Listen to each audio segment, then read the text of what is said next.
as a way to train, but it does not simulate the actual elevation. Stuff, yeah. So then, like, how would you suggest, I guess, like, training with that? Because I've heard so many people with, like, you know, growing up with a very active community around me with, like, my parents and all of that. And, like, now my brother is getting super into, like, ultras, and we're talking about how to train. Like, what is then that as, like, a tool? So that would basically just be to improve your body's lung capacity and how much oxygen it can transfer with any given breath, right? And if you're basically in a situation where that's going to be needed, for instance, if the ultra it has a lot of elevation change and the pressure does change, then you're not going to get as much oxygen per breath. So training in a way that, I mean, that's why they call them, you know, those types of masks. They call them, you know, the elevation masks and altitude training. But in terms of other training, you still have to train your lactic acid threshold. You still have to train. And there's so many other pathways, energy pathways you have to train to go through an ultra. So it's only one component that would help, but you wouldn't train that way all the time because then, I think it's yeah. Anyways, go ahead. Yeah. Well, it's just, I think it's so funny how, I mean, I'm one of, like, to blame as well. Like, I just go out and do stuff half the time. But it's funny to me how, like, so my brother just recently did a marathon, and he's talking about really getting into ultras, and he has this amazing gift to be able to just run out and, like, do, like, 30 miles and be fine. Like, he has such a gift. But I was talking to him about, like, you really need a trainer if you're going to do this properly. And this small, minute conversation about these masks, and then you talk about lactic acid, is what these athletes need. They do. If someone to be like, hey, you're great, but X, Y, and Z needs to be talked about as well. There's other components that we need to think about. And I feel like especially, like, Dakota is such a natural athlete as well, but he doesn't really have training.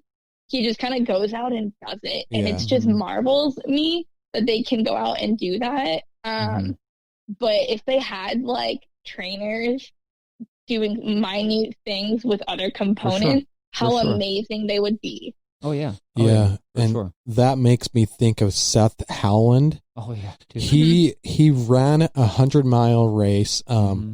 Well, he ran 100 miles not in a race because they canceled it, but he did it anyways. But he decided to do it anyways.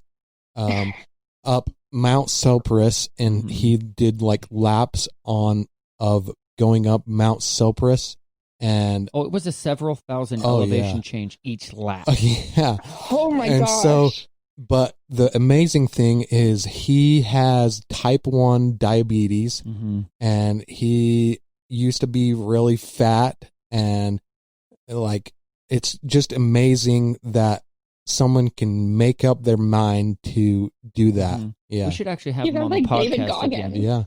Yeah, like David Goggins. Yeah. You know, we should have him on a podcast again, because we had him on our podcast and he told his story and everything. He said before the ultra that he did, but it took him 35 hours.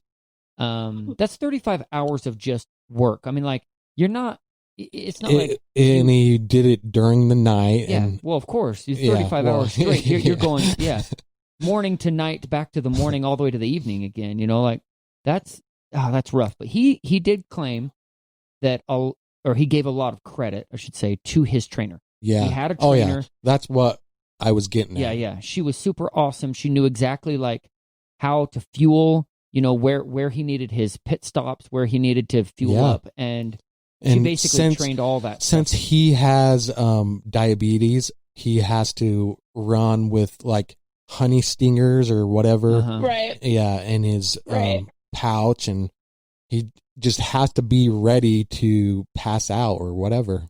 Oh, well, yeah, and a lot of people do. Yeah. They do. Well, and it's so funny to me how, like, David Goggins, like, originally would just go out and, like, just go ham. Yeah. At, like, these races, and then I remember... And he had, like, no training whatsoever. He had... he has so many screws loose. Like, holy Yeah. I don't know how he did any of that. Yeah, for real. But I remember, I listened to his audiobook, and I remember he at one point was like, kind of basically saying, you know, when you get to a certain point, like, you can't do it on your own.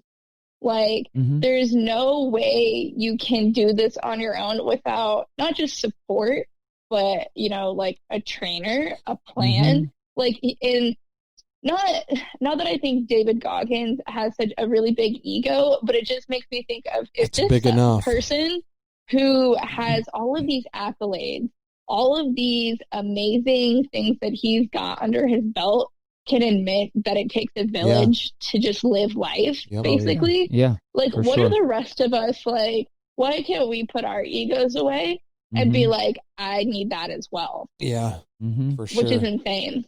Yeah, it is insane. That was a good book, by the way. Can't phenomenal. Can't hurt me. Yeah, Can't hurt me. So I just wanted to say I had to, because I had to mention this. So I looked it up really quick, Seth's thing. So it was a 20,000 elevation change. Elapsed time was 35 hours. Went 100 miles, an average pace of 20 He's so minutes insane, per mile. Man. And then he burned 21,000 calories. Yeah. Yeah. And so imagine how much he had to, you know, consume. Yeah. Like you were saying, isn't that, let's say, like, if a normal, you would obviously know that, but what's like a normal man's intake in a day? Well, of calories. Most people, because, well, you have to get into like average weight and average, you know, all that kind of stuff. But average people are in a caloric, they eat more than they should be eating, right? So most people are eating like 3,000 calories. Whereas if you were just like not even doing anything, a man that's like my weight, I could lay in bed all day and still burn like 2,000 calories, right? Oh, I'm thinking like I want to say that I heard a number of like 2,100 calories. That's probably how much. That's probably your like the average BMR, your basal metabolic rate, which is non-active. That's just you just burning calories if you sat around all day at rest, right? Whereas if you were, as soon as you start walking around, as soon as you start moving and you add exercise into that, you add all that kind of stuff, it goes up several hundred calories, right? So if you need to consume that amount of calories to either maintain weight or go up in weight, there's tons of different factors though. I mean, like there's lots of different factors. How well your body digests food. Certain foods don't digest for certain people. Your microbiome that's inside your gut. And there's so much that makes up whether or not somebody's burning the same calories as somebody else, even if they're eating the same thing. Yeah. And I guess that's what's so amazing about Seth also, is he used to weigh like 300 pounds. Yeah. Oh my gosh. Yeah. Yep. And so and he got into fitness, and then he ended up, he also has, dude, he's super strong too. He deadlifted 500 pounds. I've never been able to get to 500 pounds. That's awesome. I feel like people who, I don't know what it is, but I feel like there are people like him, like Goggins, or just like people in that mindset. As soon as a switch flips, like as soon as they decide to do something, yes, they have to do it. And until that switch is flipped, it's like, it's not go time yet, but as soon as it is, like, it is 110%, like, we gotta go. Yep. And that is insane. Yeah. Yeah. And it's awesome. And I wanted to say something about Missy Blake also. So she for the Iron Will 5K, she ran the 5K then kept going for like 35 more hours or something like that. She ran like over 75 miles. And it was a trail run.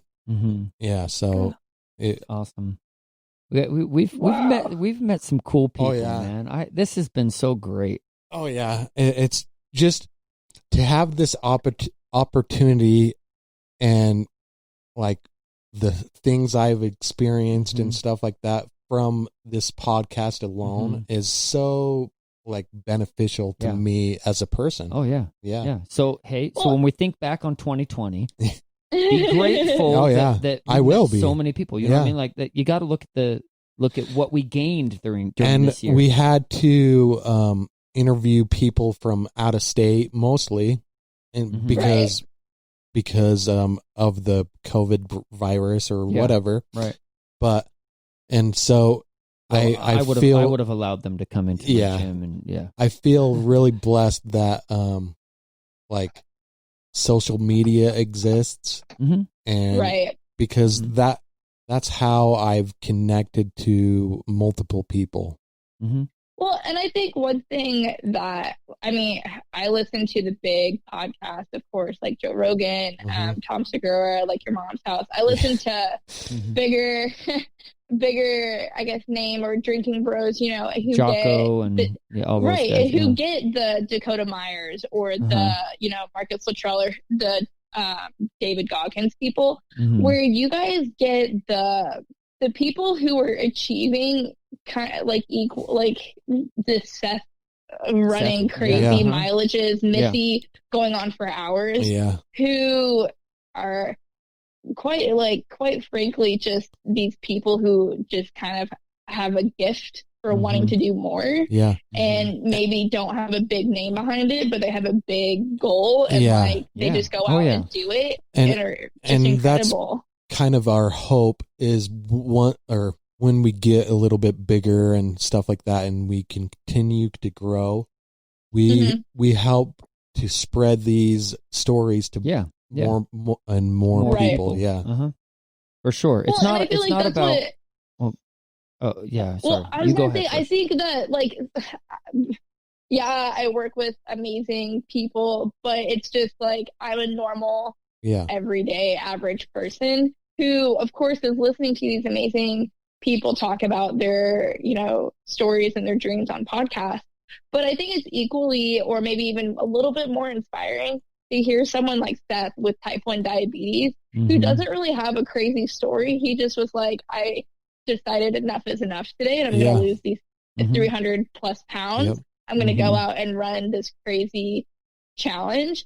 And I'm sure that there's someone out there who listened to that podcast who was like, hey, I have type 1 diabetes, and I'm letting it affect my day-to-day life. Let's see how I can change my perception of life. That's the hope, that we can spread these stories to people that need to hear it. To inspire people. It's not about us getting bigger. The reason why we want to get bigger is so then we can spread more and have more opportunities to talk to these more people that maybe haven't had a chance to share their story.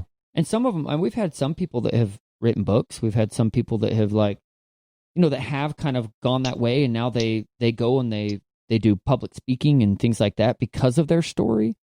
But at the same time, like you said, we want to give the opportunity to people that maybe haven't already gotten out there, and give them that opportunity to share and spread it and inspire other people. Well, and it's so funny to me to hear, like, I love it when Joe Rogan has his, like, really good friends on who are equally as amazing comedians or, you know, actors and stuff, talking about when he originally started his podcast. And it originally just started as something to, like, help him through depression. And he didn't care about downloads. He didn't even care about, like, anybody really listening. It was for himself. He's so And now huge it's like now, 10 years later. He's like a god to some people that you never know with time and with technology, like, what will be in the next 5-10 years. It's true. That, like, podcasts reach so many people now. It's incredible.